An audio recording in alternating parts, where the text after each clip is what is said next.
சாயப்பா உங்களை தொட்டுட்டாருனாவே உங்களுக்கு எதிர்ப்புகள் அதிகரிக்கும். இது மிகப்பெரிய ஒரு உண்மை. இந்த ரகசியத்தை இதில் சொல்லியிருக்கோம். பார்த்துக்கோங்க. யமனுடைய வாயில் போயிட்டோன்னா நம்ம உள்ளே இருக்கவும் முடியாது, வெளியில் வரவும் முடியாது. இந்த ஆடியோவை முழுவதும் கேட்டால் மட்டும்தான் உங்களுக்கு ஒரு மிகப்பெரிய அற்புதமான இன்ப அதிர்ச்சி காத்திருக்குது. இந்த விஷயத்தை மட்டும் தொடர்ந்து செஞ்சிடாதீங்க. உங்களுடைய எனர்ஜி அத்தனையும் வீணாக்கப்படும். கடவுள் உங்கள் பக்கம் திரும்ப கூட மாட்டார். வாழ்க்கைக்கு தேவையான அத்தனை விஷயமும் இந்த அன்பே சாயில நிச்சயமாக இருக்குது.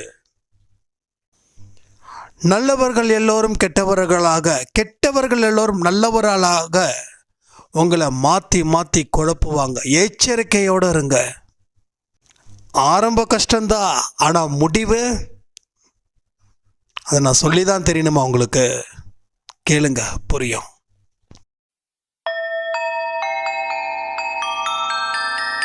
ஓம் சாயிரா சாயிரா, ஓம் சாயிரா சாயிரா, ஓம் சாயிரா சாயிரா, அன்பே சாயிரா, பேரன்பே சாயிரா, அகிலம் தளிக்க ஆத்மா விழிக்க அனுதினம் சாயிரா, எங்கள் அன்பே சாயிரா.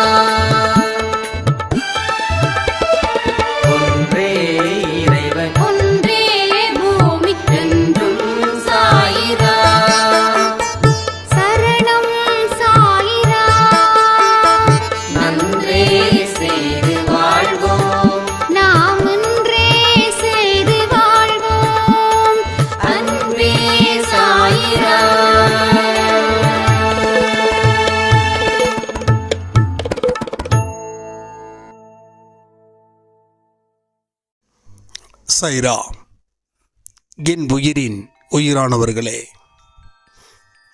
நேற்று நைட்டு கொடுத்த ஆடியோவில் நடப்பவை அனைத்தும் நன்மைக்கே அப்படின்ற ஒரு விஷயத்தை வச்சு நம்ம பேசியிருந்தோம். அதில் இதுவரைக்கும் இப்படிப்பட்ட ஒரு கமெண்ட்ஸ் வந்ததே இல்லை. சாயப்பா நிறைய பேரை யோசிக்க வச்சிருக்காரு அப்படின்றத மட்டும் நல்லா புரியுது. ஒவ்வொரு விஷயத்தையும் சாயப்பா நமக்காக செதுக்கி வைக்கிறாரு. ஏன்னா நாம அத்தனை பேரும் பாவம் செய்தவர்கள் இல்லை, நாம புண்ணியம் செஞ்சிருக்கோம். புண்ணியம் செய்தவர்களுக்கு மட்டும்தான் இந்த மாதிரி சில நல்ல விஷயங்கள் காதில் விழும்.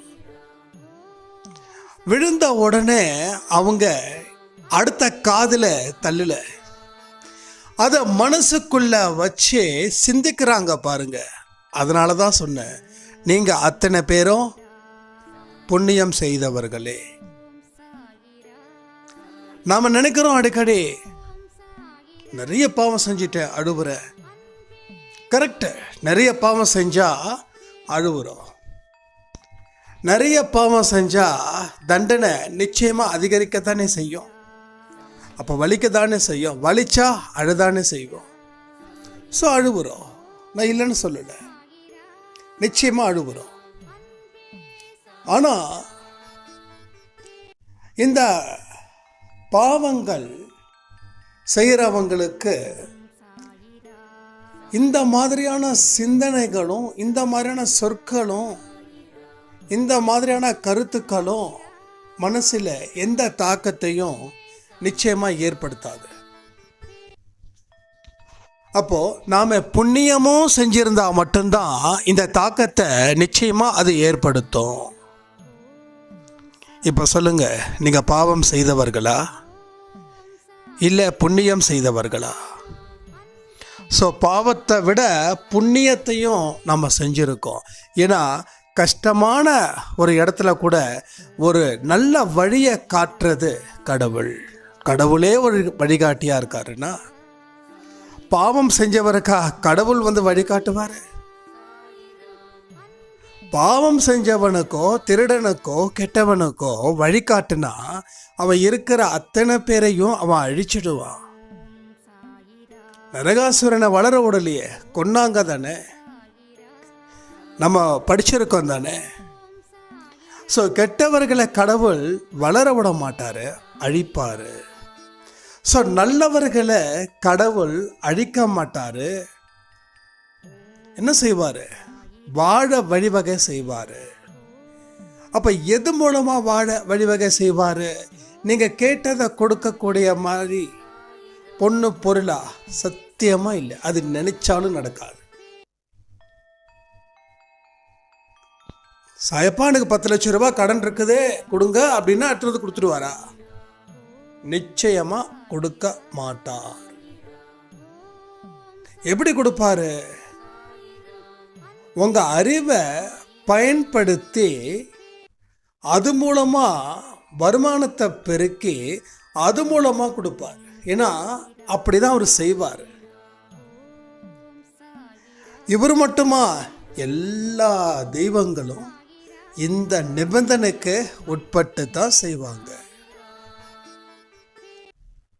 அப்ப சும்மா வந்துடாது, கூரைய பிச்சுக்கிட்டு வந்துடாது. அதெல்லாம் படம். மூவியில தான் கூரைய பிச்சுக்கிட்டு காசு கொட்டுற மாதிரி. எங்கேயாவது அது மாதிரி கிடைச்சிருக்குதா? கண்டிப்பா இல்லை. அப்ப எப்படி நடக்குதுன்னா, உங்களுடைய பலத்தை வச்சு உங்க பலகீனத்தை அழிக்கிறதுல தான் அவர் முயற்சிகள் மேற்கொள்கிறார். ஸோ அன்பேசாயோட வாக்கு தத்துவத்தை நம்ம சொல்லலாமா? உங்க பலத்தை அதிகரிச்சு உங்க பலகீனத்தை அழிக்கணும்னு தான் அவர் முயற்சி செய்கிறார். திரும்பவும் சொல்றேன், உங்க பலத்தை அதிகரிச்சு உங்க பலகீனத்தை உங்க பலத்தின் மூலமா அழிக்கணும் அப்படின்றது தான் அவர் முயற்சிகள் செய்கிறார். இது ரொம்ப ரொம்ப முக்கியமான வார்த்தை. இனி யாராவது கடவுள் எனக்கு வீட்டை பிச்சுக்கிட்டு கொடுப்பாரு, கேட்ட உடனே அத்தனையும் தூக்கி கொடுத்துடுவாரு, அதுக்கு தான் நான் 9 வாரம் விரதம் இருக்கேன், அதுக்கு தான் நான் சச்சரிதம் படிக்கிறேன், அதுக்கு தான் நான் ஆரத்தி எடுக்கிறேன் அப்படின்னு நினச்சி எதையும் செஞ்சிடாதீங்க. ஏன்னா இதில் ஏமாற்றம் மட்டுமே இருக்கும். அப்போ இதில் இப்படிப்பட்ட விஷயத்தை நீங்கள் உருவாக்கி நீங்கள் அதில் ஏமாந்து அதுக்கப்புறம் அவரை விட்டுட்டு போய் இன்னொரு கடவுளை தேடி அங்கேயும் இது மாதிரியான சில பூஜை முறைகள் அது இதெல்லாம் செஞ்சு அங்கேயும் நடக்காமல் போய் எங்கேயும் நடக்காமல் போய் கடைசியில் ஏமாற்றம் மட்டுமே மிஞ்சம். அப்போ கடவுள் இல்லை அப்படின்ற நிலைக்கு நீங்கள் வந்துடுவீங்க. அது ரொம்ப ஆபத்தானது. கடவுள் இல்லைன்ற ஒரு நிலை வந்துடுச்சு அப்படின்னா அது ரொம்ப ரொம்ப ஆபத்தானது. அதுக்காக கடவுள் இல்லை அப்படின்னு சொல்றவங்க எல்லாம் கெட்டவங்கன்னு சொல்லலை. நான் நல்லவன், சாமியை கும்பிட்டேன், கடவுள் எனக்கு எதுக்கும் கொடுக்கல, கடவுள் இல்லைன்னு சொல்றவங்க தான் கெட்டவனா மாறுவதற்கு பல மடங்கு வாய்ப்புகள் இருக்கு. ஸோ எத்தனையோ பேர் நானும் பார்த்துருக்கேன், கடவுள் இல்லைன்றவங்க இப்போ வரைக்கும் மனசாட்சியின் படி வாழ்ந்துக்கிட்டு இருக்காங்க. என்னால் நிறைய பேர் காட்ட முடியும். அதுக்காக கடவுள் நீ என்ன வணங்கலை அதனால ஒன்று அழிக்க போறேன்னு எந்த கடவுளும் சொல்ல முடியாது. கடவுளுக்கு பொறுத்த வரைக்கும் நம்ம யாருன்னா எல்லாருமே அவரோட குழந்தைங்க. பெற்றோர்களுக்கு 2 குழந்தைங்க, அதில் ஒரு குழந்தை தினமும் காலையில் அப்பா அம்மாவோட காலில் விழுந்து ஆசீர்வாதம் பெற்று வேலைக்கு போயிட்டு சம்பாதிக்கிறது அப்பா அம்மாவுக்கு கொடுக்குறான்னு வச்சுக்கோங்க. இன்னொரு குழந்தை அப்பா அம்மாவை மதிக்கிறது இல்லை, அப்பா அம்மாவை மதிக்கிறதே கிடையாது, வேலைக்கு போகிறதும் கிடையாது, அப்பா அம்மாவுக்கு மரியாதை பண்ணுறதும் கிடையாது, என்னென்னலாம் ஒழுக்கம் இல்லாத செயல்கள் இருக்கோ அத்தனை கெட்ட பழக்கமும் அவங்ககிட்ட இருக்கும். அப்படி இருக்கும்போது பெற்றவங்க வீட்டை விட்டு துரத்திடுவாங்களா என்ன? துரத்த மாட்டாங்கல்ல. அதே போல தான் இதுவும். ஸோ அதுக்காக கடவுள் கெட்டவனை வளர்க்கிறான்னு சொல்லலை. கடவுள் தாயுள்ளம் கொண்டவர். கடவுள் என்ன உள்ளம்? தாயின் உள்ளம் கொண்டவர் தான் கடவுள். கடவுள் என்னைக்கோ ஹிட்லரா இல்லை. கடவுள் ஒரு சின்ன தப்பை கூட ஏற்றுக்க முடியாது. அவங்களுக்கு உடனே தண்டனைனா உலகத்தில் ஒருத்தவங்க கூட உயிரோடு இருக்க முடியாது. ஒருத்தவங்களும். அப்போ கடவுள் தண்டிக்கிறவரா இல்லை. கடவுள் நம்மளை திருத்துறவர் தான் கடவுள். அவர் தண்டிக்க மாட்டாரு, ஆனால் திருத்துவார். சில சங்கடங்களை ஏன் கொடுக்குறாருன்னா, நீ திருந்தணும். நீ தப்பு பண்ணப்பா, அதனால நீ திருந்தணும். நீ திருந்துறது நல்லது தானே. அப்பா அம்மா சில குழந்தைங்களை அடித்து வளர்ப்பாங்க. ஒரு சர்டன் ஸ்டேஜுக்கு மேலே போனதுக்கப்புறம் குழந்தை திருந்துறனா விட்டுடுவாங்க. ஏன்னா அவங்கள அடிக்கிற அளவுக்கு உடம்புல தெம்பு இல்லை. ஆனால் ஊரில் இருக்கிற மனுஷங்கிட்ட இவன் போய் வம்பு வளர்த்தானா அவனுக்கு தண்டனை ஊரார் கொடுப்பாங்க. புரியுதா உங்களுக்கு?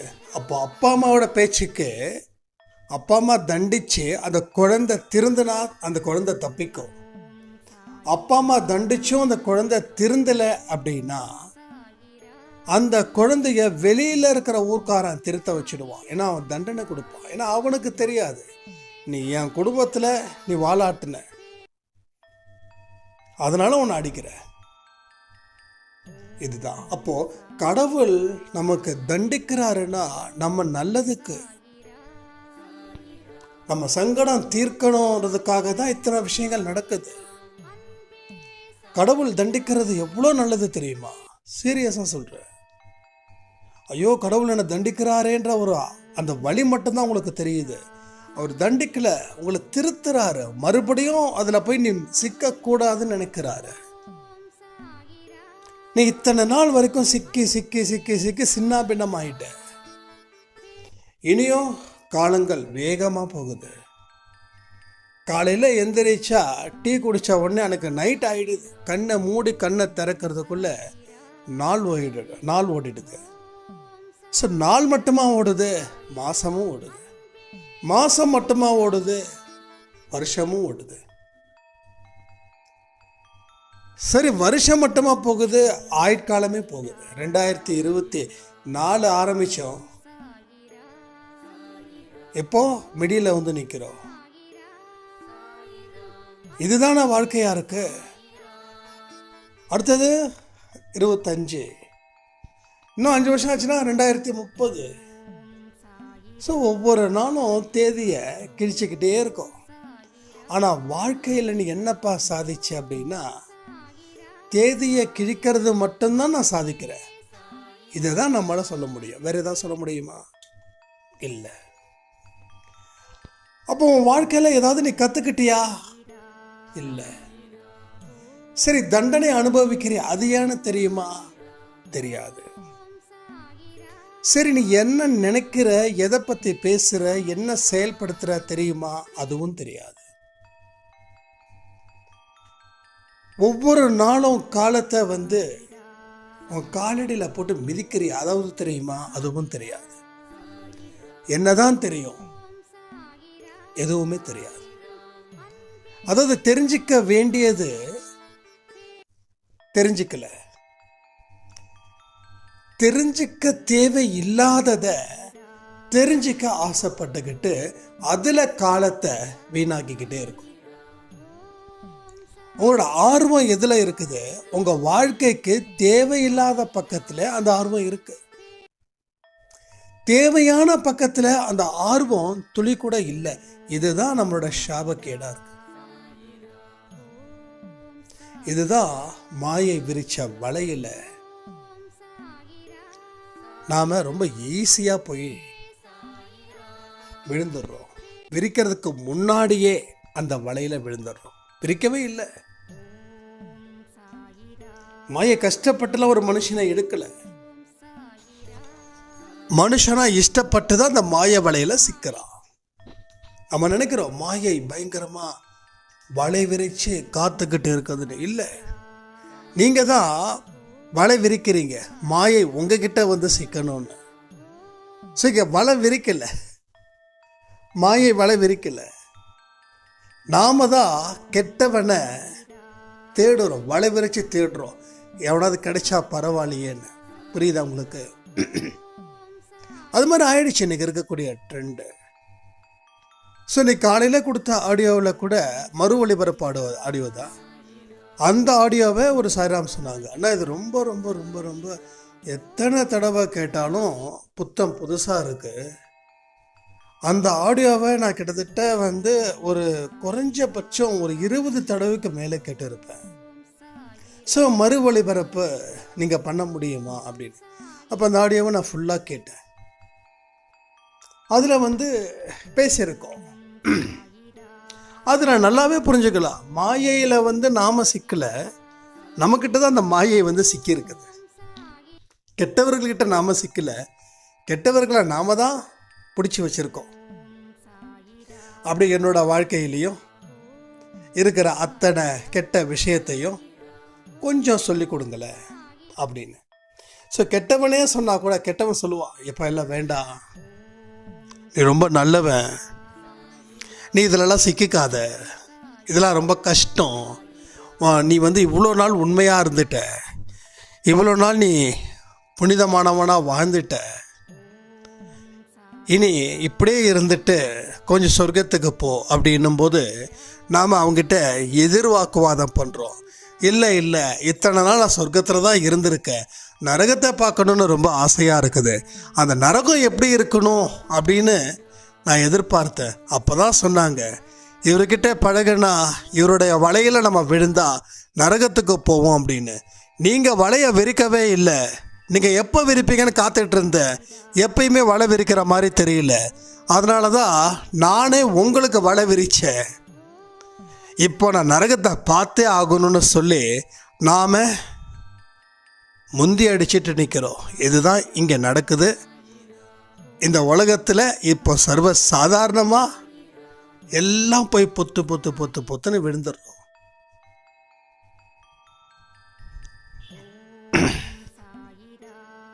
அப்போ இதுலேருந்து என்ன தெரியுதுன்னா, வாழ்க்கைக்கு தேவையில்லாத விஷயத்தை நம்ம போராடி போராடி போராடி அதை பெறணும்னு முயற்சி பண்ணுறோம். கடவுள் நேரடியாக ஓடி வந்துடுவார் போல இருக்கு, எப்பா செய்யாத அப்படின்னு. கடவுளே நேரடியாக வந்தாலும் வந்துடுவார், இன்னும் கொஞ்ச நாள் வந்துடுவார். ஸோ கடவுள் வந்துடுவார், ஏன்னா அப்படிப்பட்ட இடத்துல தான் நாம் அவரை வச்சுருக்கோம். சரி, அவர் டீ பண்ணாதப்பா அப்படின்னா, இந்த பண்ணிட்டு மட்டும் வந்துடுறேனே அப்படின்னு. ஸோ ஒவ்வொரு மனுஷனும் ஒவ்வொரு பலகீனத்தை பெருக்கிக்கிட்டே இருக்கானே தவிர அவன் பலத்தை பெருக்கணும்னு முயற்சி பண்ணலை. இதனால தான் அவனுக்கு துன்பங்கள் அதிகரிக்குது. கூடா நட்பு எங்க முடியும்? திரும்பவும் சொல்லுங்க, கூடா நட்பு கேடா முடியும். துன்மார்க்கருடைய பாதையில் நாம் என்னைக்கும் எப்பையும் செல்லவே கூடாது. அவன் ஆசை வார்த்தை காட்டுவான், அவன் ஆசை வார்த்தை காட்டுவான், இதுதான் உலகம், உனக்கு புதுசாக ஒரு உலகத்தை காட்டுறவா அப்படின்னு சொல்லுவான். அது அந்த உலகத்தை நாம் கண்ணு முன்னாடி பார்க்கும்போது ரொம்ப சிறப்பாக தான் இருக்கும், எந்த குறையும் இல்லாத மாதிரி தான் இருக்கும். அதை நினச்சி அவன் கை கோத்துக்கிட்டு நீங்கள் போனீங்கன்னா உங்களுக்கு ஒரு யமனுடைய வாய்க்குள்ள நீங்கள் போகிறதுக்கு சமம். யமனோட வாய், யமனோட வாய்க்குள்ளே போனால் என்ன ஆகும் யோசிச்சு பாருங்க. அதாவது வாழவும் முடியாது சாவவும் முடியாதுன்னு ஒரு ஸ்டேஜில் நாம் இருப்போம். இல்லை, சில பேர் சொல்லுவாங்க, எங்கெங்க கடவுள் வாழவும் விடலை சாவவும் விடலை. அந்த நிலைமை ரொம்ப இக்கட்டான நிலைமை. அந்த நிலைமையில இருந்து நீங்க ஒரு கணம் யோசிச்சு பார்த்தீங்கன்னா உங்க வாழ்க்கை எவ்வளோ மோசமா இருக்குது. வாழணும்னு நினைச்சாலும் வாழ முடியல, சாவணும்னு நினைச்சாலும் சாவ முடியல. ரெண்டுல ஏதாவது ஒன்று நடந்ததுன்னா நான் நிம்மதியாக இருப்பேன், புலம்பிக்கிட்டே இருக்கணும். அது போல தான் யமனோட வாய்க்குள்ளே நாம் போயிடுவோம். அவன் நம்மளை ஒன்றும் பண்ண மாட்டான். அவன் கொடுக்குற சித்திரவதையை நாம் அனுபவிச்சுக்கிட்டே இருக்கணும். அவன் கொடுக்குற சித்திரவதை போதும், என்னை விட்டுடு, இதுக்கு மேலே என்னால் முடியலன்னா கூட அவன் விட மாட்டான். ஏன்னா விதிப்படி உங்கள் ஆயுட்காலம் எத்தனை வருஷம் இருக்கு? உங்களுக்கு 80 வருஷம் உங்களுக்கு ஆயுட்காலம் இருக்குது. நீங்கள் யமனோட வாயில் 60 62 போயிட்டீங்கன்னா 20 வருஷமும் நீங்கள் அனுபவிச்சு தான் ஆகணும். இதை நீங்கள் எச்சரிக்கையாகவும் எடுத்துக்கோங்க, இல்லை வேடிக்கையாகவும் எடுத்தாலும் எடுத்துக்கோங்க. ஆனால் உண்மைதான், நிஜம்தான். அப்போ இந்த வார்த்தைகளை நீங்கள் கேட்குறீங்க, அதன்படி நடக்கிறீங்க. இதை அன்பே சாய் குடும்பத்தில் இல்லாத ஒருத்தவங்களுக்கு நான் சொன்னால் டே போடா பைத்தியக்காரன்னு சொல்லுவாங்க. சொல்லட்டும், கவலை இல்லை. அதுக்காக நம்ம சொல்லக்கூடிய நல்ல செய்தியை நிறுத்த நானும் தயாராக இல்லை. இது எதுக்கு சொல்கிறேன்னா, சில பேருக்கு தான் பண்ணக்கூடிய தவறுகள் மூலமாக இன்பம் கிடைக்கும் போது நாம் இந்த விஷயத்த சொன்னால் அவங்களோட அந்த இன்பம் பறிபோகுதுன்ற ஒரு காரணத்துக்காக அடுத்தவனை பைத்தியக்காரன் சொல்லக்கூடிய கூட்டமும் இங்கே இருக்கு. இதை எதுக்கு சொல்ற, அன்பே சாயில ஒருத்தவர் சொல்லியிருந்தாரு, என் வாழ்க்கையில் நான் பல வழிகளை அனுபவிச்சே ஒரு நல்ல இடத்துக்கு நான் வந்திருக்கேன் சாயப்பாவால். இப்போ நான் சில விஷயங்கள்லாம் செய்யாதீங்க போவாதீங்கன்னு சொன்னா எனக்கு என்னோட கேங்கில் இருக்கிறவங்க பேர் வச்சிருக்காங்க, அவன் ஒரு ஆஃப் மென்டல். எனக்கு ரொம்ப வருத்தமாக இருக்குது சாய்ராம். அப்போ இவங்களுக்கு இந்த பேரை எடுக்கிறதுக்கு நான் பேசாமல் அவங்கள மாதிரியே மாறிடலாமான்னு கூட தோணுது. ஏன் இப்படி இருக்காங்க அப்படின்னு கேட்டார். அதை வச்சு தான் சொல்கிறேன். அப்படி தான் சொல்லுவாங்க, சொன்னால் சொல்லட்டுமே. நாம் எவ்வளோ சுத்தம், நம்ம எண்ணங்கள் எப்படிப்பட்டதுன்றத நமக்கு அன்னைக்கு வலிச்சது இல்லையா? அவரோட அனுபவத்தை வச்சு நம்ம தேரணும். ஆனால் இன்னைக்கு நம்மளை மாதிரி ஒருத்தன் வாழ்க்கையை ஆரம்பிச்சிருப்பான். எதில்? மாயையின் பிடியில். அவனுக்கு இப்போ இன்பமாக இருக்கிறதெல்லாம் துன்பமாக மாறப்போகுதுன்னு அவனுக்கு தெரியாது. ஸோ அவன் அறிவில்லாதவனாக இருப்பான். ஆனால் அவன் இன்பத்தில் இருக்கிறதால, தெளிச்சு நிற்கிறதால நம்மளை அறிவில்லாதவன் தான் சொல்லுவான். ஆனால் அவன் நம்மளை புத்திசாலின்னு சொல்லுவான். எப்பன்னா அவன் என்னைக்கு சிக்கிறானோ அன்னைக்கு சொல்லுவான். இது நடக்கும். அதனால ஆஃப் மென்டல் சொல்லட்டும், முழு மென்டல் சொல்லட்டும், கால்வாசி மென்டல்னு சொல்லட்டும், இப்போ தான் மென்டலுக்கு உண்டான ஸ்டார்டிங்னு சொல்லட்டும், நீங்கள் எதை பற்றி கவலைப்படாதீங்கன்னு நான் அவருக்கு சொன்னேன். சொன்னதுக்கப்புறம் தான் அவர் சொன்னார், இப்போ தான் எனக்கு தெளிவாக இருந்தது. ஏன்னா நான் மாறினது தப்புன்ற அளவில் இவங்க பேச ஆரம்பிச்சிட்டாங்க, என்னோட நண்பர்களும் சரி என்னோட சொந்தங்களும் சரி அப்படின்னு. அதுக்கு தான் நான் ஒரே ஒரு விஷயம் சொன்னேன். முதல்ல உங்கள் கண்ணு முன்னாடி இவ்வளோ நடக்குதுன்னு சொல்லி நீங்கள் ஃபீல் பண்ணுறத ஃபஸ்ட்டு நிறுத்துங்க. ஃபஸ்ட்டு சொல்லி பாருங்க. கேட்கலன்னா விட்டுடுங்க. கேட்குற மாதிரி அவங்க வாழ்க்கை மாறும். நீங்கள் சொல்கிறதால யாரையும் மாற்ற முடியாது. யாருடைய கர்மாவுடைய விஷயத்தையும் எந்த மனுஷனாலையும் மாற்றவே முடியாது. அதை நல்லா புரிஞ்சுக்கணும். எங்கே நீங்கள் இப்படிலாம் சொல்லி அவனுக்கு அந்த சந்தோஷம் போயிடுமோன்னு நினச்சி அவன் உங்களை இப்படி பேசுகிறான். இது ஒன்று தானே தவிர வேற எதுவும் இல்லை. அதனால இதுக்கு நம்ம ஃபீல் பண்ணவே கூடாது. அப்போ நீங்கள் சொல்கிறதால ஃபீல் ஆகுறீங்க, சொல்லாதீங்க. அப்படியே சொன்னாலும் ரொம்ப டீட்டெயில்டாக சொல்லாதீங்க. உங்கள் வாழ்க்கை நான் அதை பண்ண இதை பண்ணன்னு சொல்லாதீங்க. இப்போ பாருங்களேன், அவர் இவ்வளோ எக்ஸ்ட்ரீமாக நல்லவனாக இருக்கணும், வல்லவனா இருக்கணும் அப்படின்ற ஸ்டேஜில் கண்ணுக்கு முன்னாடியே ஒருத்தர் அழிவை சந்திக்கிறான்னா அவர் கேட்டதில் தப்பு இல்லை. ஆனால் அவன் ஏற்றுக்கக்கூடிய மனநிலையில் இருந்தான்னா இவர் சொல்லலாம். அவன் அந்த மனநிலையில் இல்லை. அப்போ இவர் சொல்கிறாருன்னா உண்மையிலே அவன் இவர் ஆஃப் பண்ணிட்ட தான் சொல்லுவான், கன்ஃபார்மாக சொல்லுவான், 100%. அப்போ ஏற்றுக்கிற மனுஷங்க கிட்ட போய் சொல்லுங்க, ஏற்றுக்காத மனுஷங்கிட்ட சொல்லாதீங்க. ஏன்னா அவன் எல்லாமே தெரிஞ்ச மாதிரி தான் அவன் பேசுவான்.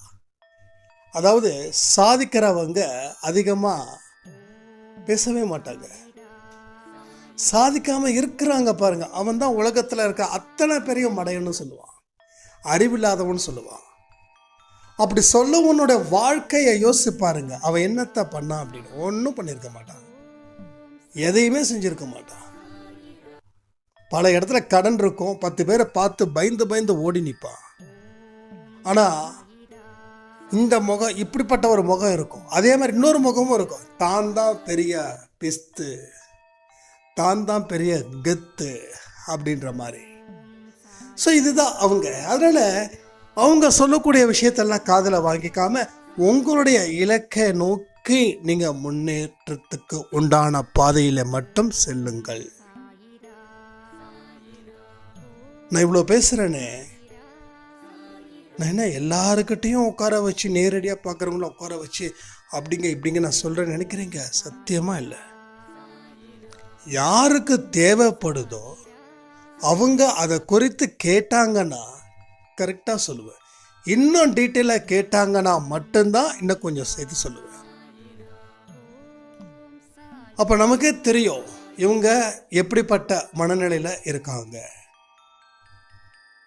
இவங்களோட பிரச்சனைகளை நிச்சயமாக தீர்க்கணும்னு முயற்சி பண்ணுறாங்களா? இவங்க முதல்ல அவங்களுடைய தப்பை உணர்ந்தவங்களா இருக்காங்களா? இதை எல்லாத்தையும் நான் அது சில இந்த எப்படின்னு தெரியாது, அது டக்குன்னு பார்த்தாவே தெரியும், சில ஃபேஸ் பார்த்தா தெரியும். அதே போல் அன்பே சாயில் மொத்தமாக ஒரு 10 பேரை பார்த்துருப்பேன்னு நினைக்கிறேன், நேரம் அவ்வளோதான். ஸோ மறுபடியும் சொல்லுவாங்க அதே பிரச்சனை, நான் மறுபடியும் மீட் பண்ண வரணும், அதே ப்ராப்ளம் தான். ஸோ மறுபடியும் ரெண்டாவதுக்கு நான் கொடுக்கறது இல்லை. ஏன்னா வேற ஒரு விஷயத்தை கிரிட்டிக்கலாக இருந்தால் அதை பேசலாம். பட் எகைன் எங்கே நம்ம பேசினோமோ, எங்கே ஒரு மணி நேரம் நேரடியாக சந்தித்து பேசினோமோ மறுபடியும் அது. ஏன்னா என்ன ஒரு விஷயம் அப்படின்னா, அவங்க மாறுவதற்கு சான்ஸ் கிடையாது. இப்போ அவங்க எதிர்பார்க்குற மாதிரி நம்மளை சொல்லணும்னு நினைக்கிறாங்க. இதுதான் ஒரு மிகப்பெரிய தவறாக இருக்குது. அப்போ நான் என்ன சொல்ல முடியும்? இதே தான் உங்களுக்கும். ஸோ எனக்கு என்ன அனுபவத்தை எனக்கு நடந்திருக்குதோ அதை நான் உங்ககிட்ட சொல்கிறேன். அதை வச்சு நீங்கள் உங்கள் கூட இருக்கிறவங்கள திருத்தணுமா வேண்டாமான்றது நீங்கள் முயற்சி பண்ணுங்க. நம்ம கண்ணுக்கு முன்னாடி ஒருத்தர் அழிகிறானா அவனை தடுக்கிறது கண்டிப்பாக நம்ம தடுத்து ஆகணும். ஆனால் சர்டன் ஸ்டேஜுக்கு மேலே அவன் கேட்கல அப்படின்னா கடவுள்கிட்ட ஒப்படைச்சிட்டு நீங்கள் பாட்டுக்கு சந்தோஷமாக இருங்க. கடவுள் காப்பாற்றுவார் அப்படின்னு சொல்லி அந்த கடவுள் மேலே நம்பிக்கை போடுங்க. ஏன்னா கடவுளை தாண்டி உங்களால் எதையுமே செஞ்சிட முடியாது. அப்போ கடவுள் விருப்பப்பட்டாருன்னா உங்களுக்கு முன்னாடி யார் அழிஞ்சுக்கிட்டு இருக்காங்களோ அவங்கக்கிட்ட கடவுள் உங்களை பற்றி ஒரு விஷயத்தை ஏற்படுத்துவார். அப்போ அவர்களே உங்களிடம் கேட்பார்கள், என்ன பண்ணலாம், என்ன செய்யலாம், நீங்கள் சொல்லுங்கள். அந்த நேரத்தை நீங்கள் பயன்படுத்தி அவங்கள மாற்ற முயற்சி பண்ணுங்க. இப்படி செஞ்சீங்கன்னா போதும், நீங்களும் ஹாப்பி. மறுபடியும் பழைய வாழ்க்கைக்கு போகணுமான்ற கேள்வி இருக்கு பாருங்க, அந்த கேள்விகள் கூட உங்க வாழ்க்கையில என்னைக்கும் எப்பயுமே வராது. இத நீங்க ஆழமா புரிஞ்சுக்கிட்டு அதற்கு தகுந்த உரிய வழிகளை உங்க மனசை கொண்டு போய் நிறுத்துங்க. அப்போ தினமும் உங்க வாழ்க்கையில உங்களை யாரும் டிஸ்கரேஜ் பண்ணாத அளவில் இருக்கணும் அப்படின்னா ஒரே விஷயத்தை மட்டும் பண்ணுங்க. நீங்கள் என்ன பண்ணுறீங்க, உங்கள் மாற்றத்தை எப்படி நீங்கள் கொண்டு வரீங்கன்றத யாரிடமும் சொல்லாமல் உங்கள் மாற்றத்தை ஏற்படுத்துங்க. ரகசியம் காக்கப்படணும், பேச்சுக்கள் குறைக்கப்படணும். இது ரொம்ப முக்கியம். ஆனால் அன்பே சாயில வந்ததுக்கு அப்புறமும் எப்போ பார்த்தாலும் வெட்டியார்ட்ட வீண் விவாதம், இது எதுவுமே வாழ்க்கைக்கு நிச்சயமாக பயன் தராது. அடிச்சு சொல்கிறேன். எனக்கு சில நேரத்தில் கொஞ்சம் கோபமாகவும் இருக்குது. எனக்கு அன்பே சாயில இருக்கிறவங்க பார்த்தீங்கன்னா பாதி பேர் ஓகே, சைலண்ட் பேஸ்டில் கரெக்டாக கச்சிதமாக இருக்காங்க. சில பேர் பேச்சு பேச்சு பேச்சு பேச்சு பேச்சு, வெட்டி கதை, வீண் கதை, விவாதம். அது ஏன் அப்படி, இது ஏன் அப்படி, என்ன ஆச்சு, ஏதாச்சு. இதில் உங்கள் கவனங்கள் திரும்ப திரும்ப திரும்ப வர்றதால என்ன ஆகுது தெரியுமா? உங்கள் எனர்ஜி லெவல் அடிப்படுது. அதிகமாக பேசுகிற இடத்துல கண்டிப்பாக கடவுள் இருக்கிறது இல்லை. அடிச்சு சொல்லுவேன், நான் ஷோராக சொல்லுவேன். பேச்சுக்களை எந்த மாதிரி நீங்கள் குறைக்கிறீங்களோ அந்த அளவுக்கு உங்களுக்கு கடவுளோட சக்தியே அதிகரிக்கும். எந்த அளவுக்கு பேசிக்கிட்டே இருக்கீங்களோ கடவுள் சக்தி கிடையாது. அங்கே சாத்தான் பூந்துட்டான். அவன் பூந்து தான் கண்ணாப்பின்னு பேச வச்சுக்கிட்டு இருக்கான். ஸோ இன்னொருத்தவரை பற்றி பேசுறது எவ்வளோ பெரிய மகாபாவம் தெரியுமா? கெட்டவனை நல்லவனாக்கி பேசுறதும், நல்லவனை கெட்டவனாக்கி பேசுறதும், இதெல்லாம் சராசரியாக எல்லா மனுஷங்களும் கடவுளை வணங்குறான் அப்படின்னு சொல்கிறவங்களும் இதை பற்றி தான் நடந்துட்டு இருக்குது டிஸ்கஷன். இது யாருக்கு என்ன லாபத்தை கொடுக்கும்? யாருக்காவது இந்த லாபத்தை கொடுக்குது. லாபம் மீன்ஸ் அஸ் அ புண்ணியம். இதை கொடுக்குது, என் வாழ்க்கையில் இருக்கக்கூடிய கர்மாக்களை அழிக்குதுன்னு சொன்னால் நான் பேசுகிறேன். ஆனால் இதுக்கு பதிலாக பாவத்தை அதிகரித்து கர்மாவை கூட்டுது. கர்மாவை குறைக்கல, கர்மாவை கூட்டுது. ஏன்னா பாவம் அதிகரிச்சா கர்மா கூடும். கர்மா கூடுச்சுன்னா தண்டனை அதிகமாகும். நீங்கள் நினைச்சது எதுவுமே நடக்காது. நீங்கள் நினைச்சது யார்கிட்ட என்ன சொன்னாலும் அது நிச்சயமா பலிக்காது. ஒரு விஷயத்த சொல்லணும்னு நினைச்சேன், நான் ஆக்சுவலி மறந்துட்டேன். சாயப்பாவோட குழந்தைங்க எங்க போனாலும் அந்த சிறப்பு இருக்கும். நான் ஒரு 2 டேஸ்க்கு முன்னாடி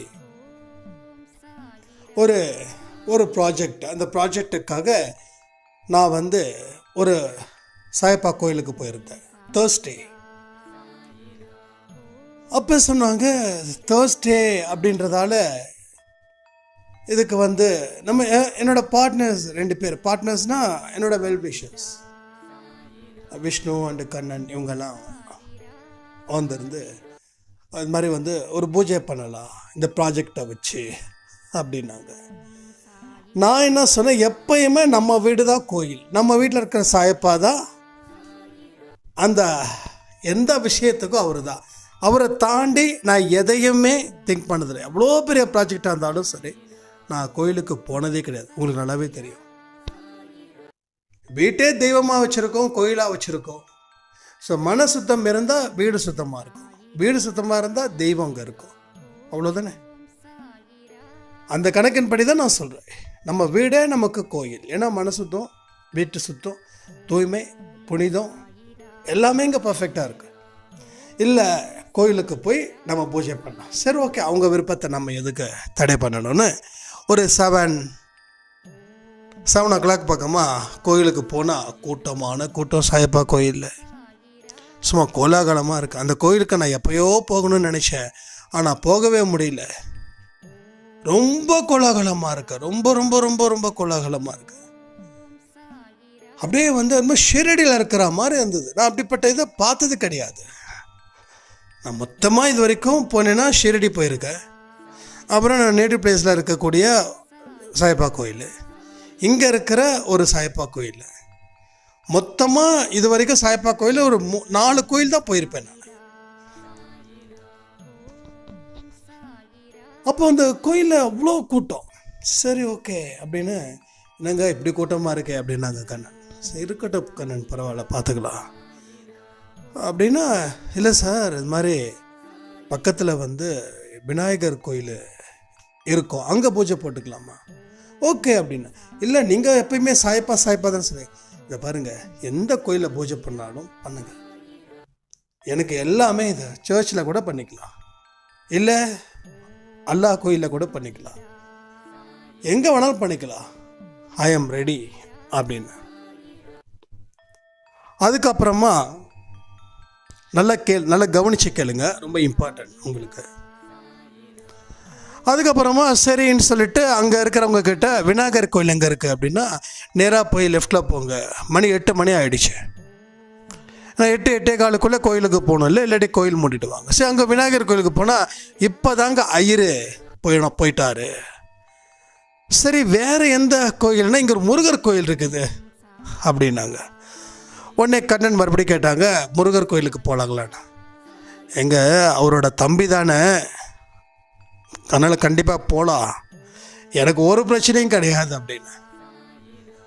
அங்கே போனால் அங்கேயும் கோயில் மூடி இருக்கு. ஸோ மெயினான சாயப்பா கோயில்லையும் கோயிலில் கூட்டம், அங்கே இருக்கிற ஐயருங்களை கண்டுபிடிச்சி பூஜை பண்ணுறதுக்கு சான்ஸு கிடையாது. ஸோ விநாயகர் கோயிலில் கோயில் முடியாச்சு, முருகர் கோயிலில் கோயில் முடியாச்சு. நல்லா கேட்டுக்கோங்க. சாயப்பா தான் குழந்தைங்களோட ஆசையை எப்படி நிறைவேற்றுறாருன்றதை பற்றி மட்டும் நீங்கள் பாருங்கள், ரொம்ப ரொம்ப இம்பார்ட்டன்ட். ஆனால் இதெல்லாம் முழுசாக கேட்குறவங்களுக்கு தான் இந்த மாதிரியான அற்புதங்கள்லாம் தெரியும். நம்ம என்ன பண்ண முடியும், நம்ம சொல்லிகிட்டே இருக்க முடியும், ஆடியோ முழுசாக கேளுங்கன்னு, அது உங்கள் விருப்பம். ஃபைனலி அங்கே இன்னொரு சாயப்பா கோயில் ஒன்று இருந்தது, அது ஏற்கனவே கண்ணை சொன்னாங்க அங்கே போகலாமா அப்படின்னு. ஆனால் அங்கே பார்த்திங்கன்னா சாயப்பா சிலை அதெல்லாம் இருக்காது, ஒரு ஃபோட்டோ மட்டும் இருக்கும். ஆனால் கோயில் ரொம்ப பெருசாக இருக்கும். சரி, ஓகே அப்படின்னு சொல்லிட்டு போகலாம் அப்படின்னு நேராக கோயிலுக்கு போனோம். கோயிலில் ஏதோ பஜன்ஸ்லாம் பாடிக்கிட்டு இருந்தாங்க. அந்த கோயிலுக்கு நான் ஒரே தடவை போயிருக்கேன். அது துவாரகா மாயா மாதிரி ஒரு வடிவமைச்ச கோயில். நமக்கு இந்த சாய்ப்பா சிலை 5 அடி 6 அடியில் இருந்தால் தான் அது ஒரு பெரிய கான்ஃபிடென்ட் கொடுக்கும் அது. சரி, ஓகே அப்படின்னு சொல்லிட்டு அப்புறம் நேராக அந்த கோயிலோட ஐயர்கிட்ட போயிட்டு அந்த அன்னதானம் பண்ணுற இடத்துல ரிசிப்ட் கொடுப்பாங்க இல்லையா, அவங்கக்கிட்ட போய் கேட்டேன், சார் மாதிரி ஒரு ப்ராஜெக்ட்டு, இந்த ப்ராஜெக்ட்டுக்கு பூஜை பண்ணுவாங்களா அப்படின்னு. எனக்கு தேர்ஸ்டேவாக இருக்குது சாய்ராம், அதனால் பண்ணுவாங்களா இல்லையான்னு எனக்கு தெரியாது, நீங்கள் கோயிலில் உள்ள ஐயர் இருக்காங்க, அவங்கக்கிட்ட நீங்கள் கேட்டுக்கிட்டீங்கன்னா அப்படின்னா. எதுவுமே நான் ஃபீல் பண்ணல. இப்போ கூட சொல்கிறேன், எனக்கு எதுலேயுமே ஃபீல் கிடையாது. ஏன்னா எனக்குள்ளே சாயப்பா இருக்கார், அவருக்குள்ளே நான் இருக்கேன். இந்த ப்ராஜெக்டு அது இது எல்லாமே அவர் கொடுத்தது தான். அவர் கொடுத்ததுக்கு அவருக்கே நம்ம பூஜை பண்ணணுமா? இதனால் நான் சொந்த முயற்சியில் பண்ணேனா? இல்லை, நான் சொந்த முயற்சியில் பண்ணி நான் கண்டுபிடிச்சி நான் செஞ்சேன் அப்படின்னா கூட ஓகே. ஆனால் நம்ம எல்லாமே இப்போ சகலமும் சாய் அப்படின்னு யாரோ சொல்லுவாங்க அடிக்கடி, இந்த ஒரு வார்த்தை சொல்லுவாங்க, சகலமும் நீயே, நீ தான், நீ உன்னை தாண்டி எதுவுமே இல்லை, நான் அப்படின்றது நான் இல்லை, எனக்குள்ளே நீ இருக்க, உனக்குள்ளே நான் இருக்கேன். இது என்னைக்கு நான் சாயப்பா கிட்ட அவருக்கு இந்த உண்மையை தெரிஞ்சுக்கிட்டேனோ அன்னையிலேருந்து அவரையும் என்னையும் நான் பிரித்து பார்க்கவே இல்லை. இது உங்களுக்கும் முக்கியம். உங்களுக்குள்ள வெட்டினிஜன் சயின்ஸில் கொடுத்துருக்கோம், ஞாபகம் இருக்கா? உங்களுக்குள்ள அவரும் அவருக்குள்ள நீங்களும் கலக்கணும். அதுதான் வாழ்க்கைக்கு ரொம்ப ரொம்ப ரொம்ப இன்றி அமையாத ஒரு விஷயமா இருக்கும். அப்போ அந்த ஐயர்கிட்ட போய் கேட்கும்போது ரொம்ப டைம் எடுத்துக்கிறேன்னு நினைக்கிறேன், முடிச்சிடறேன் நான். அப்போ அந்த ஐயர்கிட்ட போய் கேட்கும்போது ஓகே வெயிட் பண்ணுங்க அப்படின்னாரு. சரி, ஓகே, பூஜைக்கு ஓகே ஆயிடுச்சுன்னு. அதுக்கப்புறமா ஒரு 5 நிமிஷம் வெயிட் பண்ணுங்க, பூஜைக்கு தேவையானதெல்லாம் வாங்கிட்டு வந்துடுங்க அப்படின்னாங்க. என்னங்க அப்படின்னா, சரி இதெல்லாம் வாங்கிட்டு வாங்க அப்படின்னு நாங்கள் வெறும் கையில் மாப்பிள்ளை மாதிரி போயிருக்கோம் 3 பேரும். அதுக்கப்புறம் அங்கே இருக்கிற கடையை தேடி கண்டுபிடிச்சி எல்லாத்தையும் வாங்கிட்டு மறுபடியும் கோயிலுக்குள்ளே போயிட்டு, சாமி சாய்ராம் எல்லாமே ரெடி ஆயிடுச்சுன்னு. அப்படிங்களா, அப்படி நில்லுங்க அப்படின்னாங்க. அப்போ பார்த்தா அந்த கோயிலுக்குள்ளே சாயப்பா தூங்குவார் தெரியுமா? சச்சிரதமில் அவரோட பலகை எப்படிப்பட்டது, ஒரு கந்த துணியில் கட்டி வச்சு, அதை ஒரு பலகையை கட்டி வச்சு அதில் தூங்குற மாதிரி இருக்கிற மாதிரி இருக்கும் இல்லையா. சச்சரிதமில் வந்து அவர் சொல்லியிருப்பார் எப்படி தூங்குவாங்கன்னு சொல்லி. ஹேமத் பந்த் வந்து ரொம்ப அழகாக சூப்பராக சொல்லியிருப்பாங்க.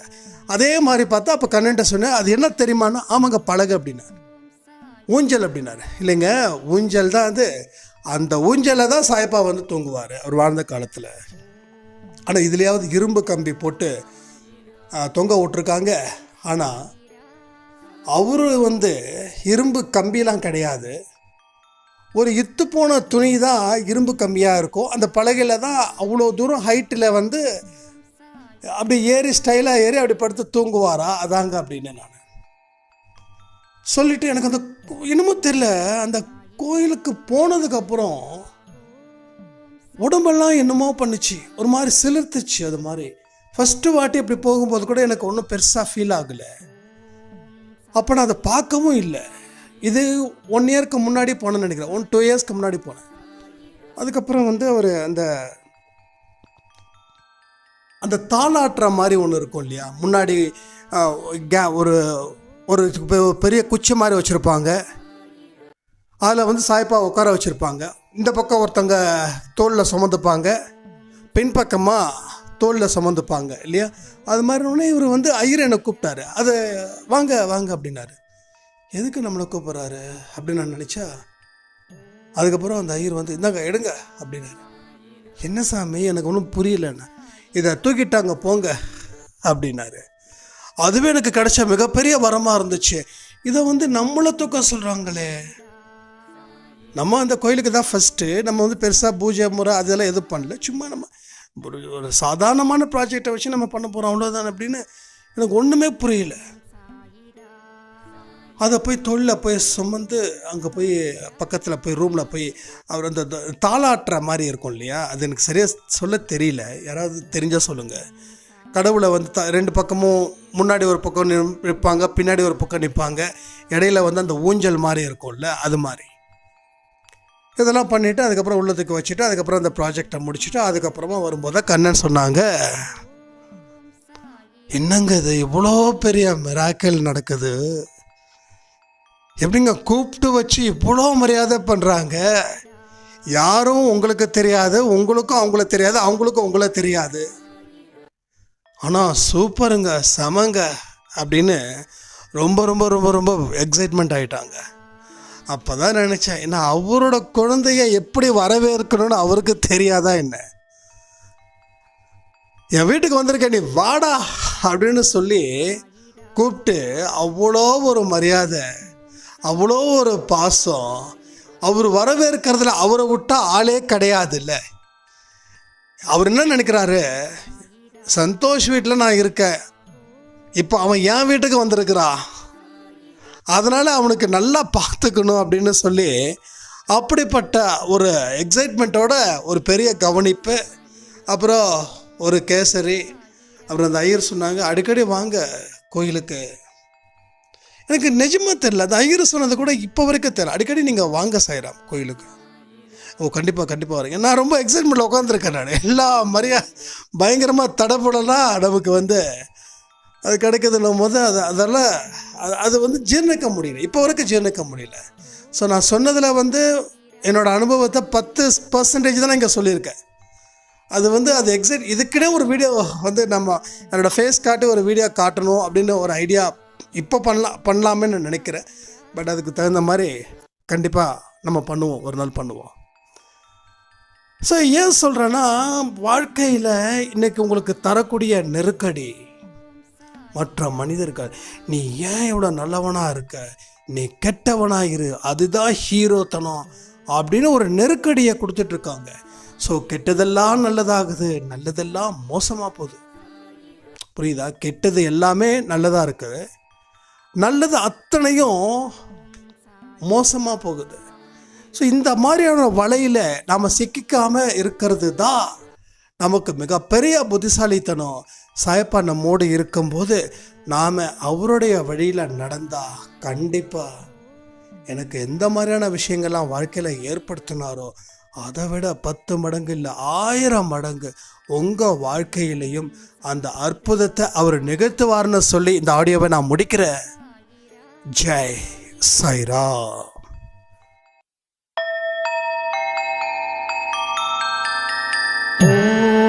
சாயிரா